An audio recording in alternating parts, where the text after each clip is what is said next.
Do you feel that you're less motivated to paint on some days than the other days? One method I use when experiencing a creative block is to divide painting into smaller and more focused tasks. For example, if you're not inspired by flower shapes these days, just paint the one flower shape that you feel most comfortable with repetitively on paper using different colors, which doesn't require too much thinking and is less likely to fail.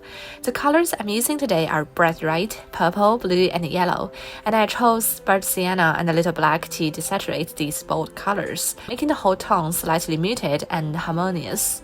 To make the color less bold, I also used only a watery brush without paint to expand petals.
When painting the centers of flowers, I recommend using two brushes, one with a dark color and a watery brush. After applying the color, use the watery brush to dilute it. In this way, it can help to make the dark color less intense and more natural.